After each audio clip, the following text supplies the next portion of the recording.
The living room is quiet on Sunday morning, occupied only by a 17-year-old sitting in a gaming chair in front of the couch. He wears headphones to ensure he doesn't wake the rest of the family at such an early hour, and he is intently engrossed in the game he is playing. Even though he's the only person sitting in the living room, he is not the sole participant engaged in this activity. 6,000 players from around the world are logged on this Sunday, even though it has amazingly been released for only a week. The game is Activision's Call of Duty Black Ops. This participant happens to live in rural Idaho and doesn't know any of the other participants currently online. In fact, most of these participants have never met one another in person. But despite this fact, each has a similar motivation for participating in Call of Duty Black Ops.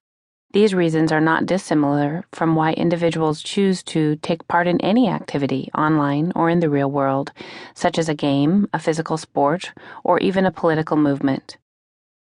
According to a report from research and education firm L2 Think Tank, more than 81% of upscale Gen Yers use social media site Facebook every day.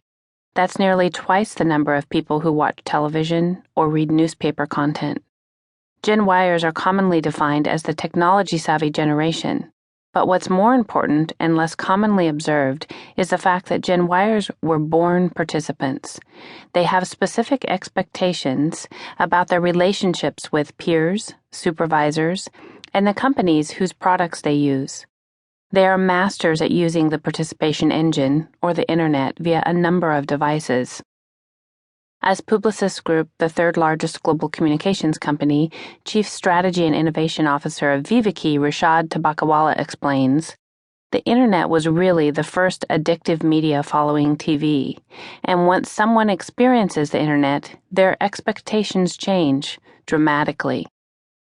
Reality has been altered in large part because of the connected devices we use to interact with the world, and it is now crucial that companies that operate in this new age understand the science behind participation in action. Fortunately, the secret to unlocking participation is amazingly simple because it's based on basic human needs and desires.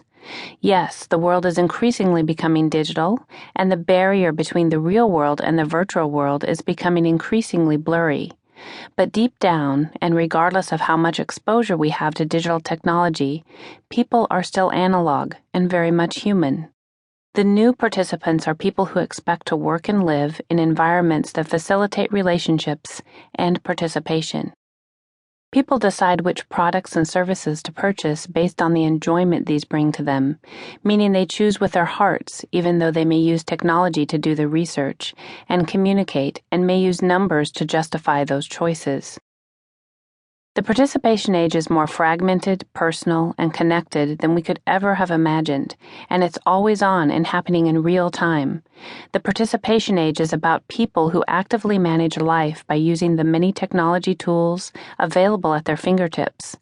Some research firms refer to this new era as the customer age, claiming that successful marketers in this new age will not simply focus on customers, but be customer-obsessed. Others prefer to call them users, implying interaction is key. In either case, understanding customers in the form of simple demographics is no longer enough in a world where it's no longer enough to simply broadcast a message and hope that people will receive it.